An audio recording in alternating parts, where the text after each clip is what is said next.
Okay, welcome viewers. 160, how many did I say? 161 viewers. I gained 31 subscribers yesterday.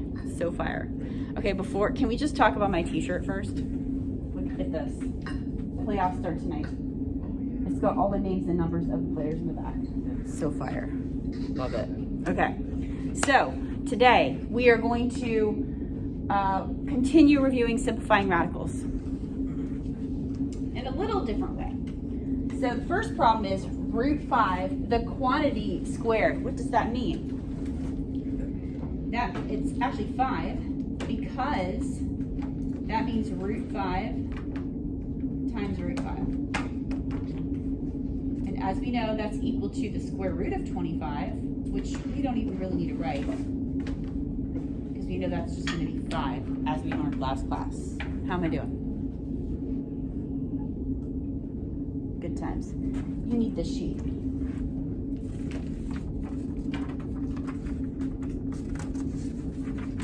Number 2. Okay. So now in number 2, the squared is underneath the radical. So this 6 squared is actually a 36. So let me rewrite that. Square root of 36 is just 6. And that's just because that equals the square root of 6 times 6, which equals the square root of 36, which is 6. So it's similar to the first one, but they're different. Because the squared is on the outside, which means that's the square root of 5 times the square root of 5. The squared is on the inside of this one, which means we're just squaring the 6. Good? All right, square root of 7 times square root of 7 is just going to be 7 because the square root of 7 times the square root of 7 is equal to the square root of 49, which is 7. All right, what about D? What's D? Square root of 12 squared. Because that's going to be a 144. Excellent. Square root of 144 is 12. Everyone seems to know that or remember that fact, the multiplication fact, 12 times 12.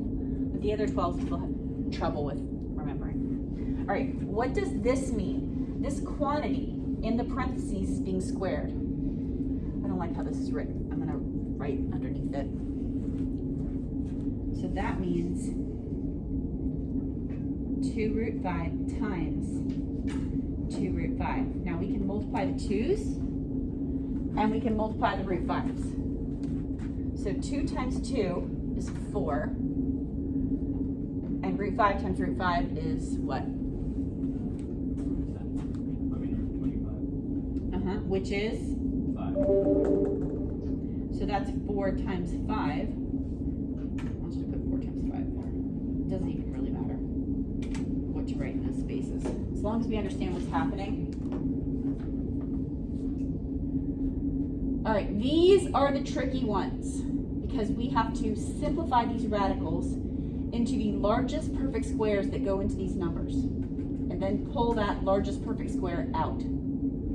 So this is the hardest part. So we're going to write down our perfect squares on the side here. 2 times 2 is 4.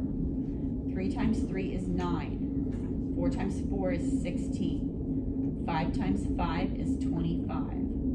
6 times 6 is 36. I don't think anything larger than 36 is going to go into 76 evenly, 49. All right, so now take out your Desmos calculator and see what's the largest one of these numbers, these perfect square factors, that goes into 76 evenly, if there even is one.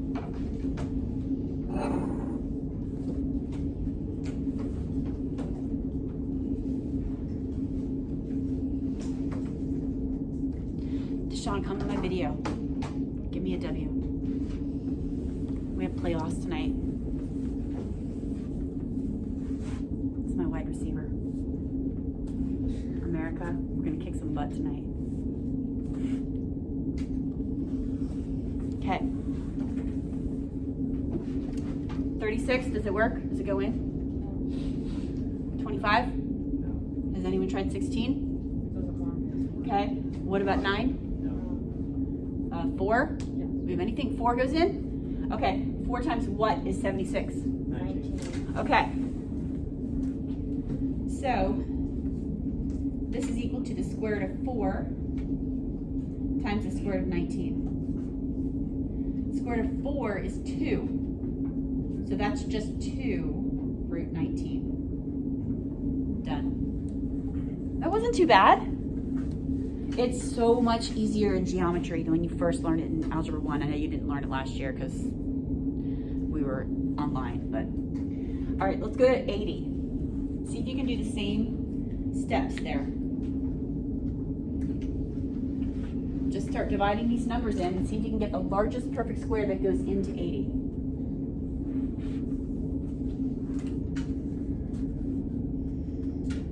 What's up, America? Hope you enjoy this video.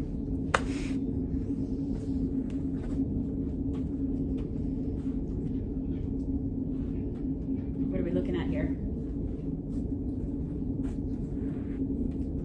16 goes into it. Okay. 5 times. Anything bigger than 16? Oh, it goes in 5 times? Perfect. Okay.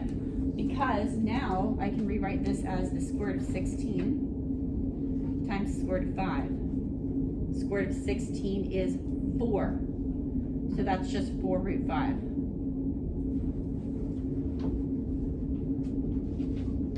How do we feel? All right, last one.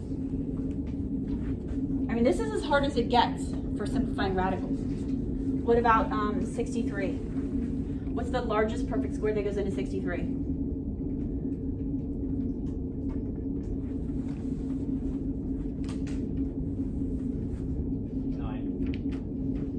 Can anyone confirm that? You got that too? Okay, 9 times what is 63?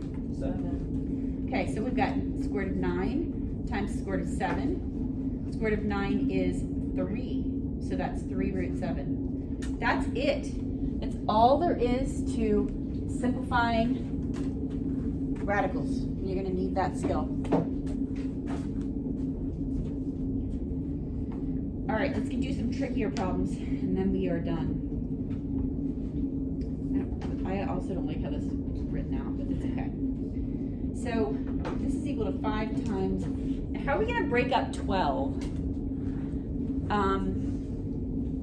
so that we can pull out a perfect square? Because like 6 times 2 is 12. But do we want to break up 12 into 6 times 2? No. Neither of those numbers are perfect squares. So we need some other factors of 12 where one's a perfect square. So what do you think, Alia? 3 and 4. Okay, 3 and 4.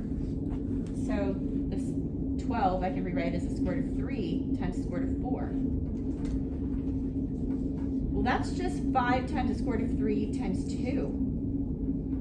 And 5 times 2, we can't multiply, that's not a 3, that's a root 3. But we can multiply this 5 and this 2 and make that 10. And leave the root 3. So that's 10 root 3. 2 more. Square root of 6 times square root of 2 is square root of 12. Well, didn't we just do this one? We can break that 12 up into which 2 numbers and pull out a perfect square? 3 and 4. Boom! Yes, sir. 2 root 3. Am I going too fast?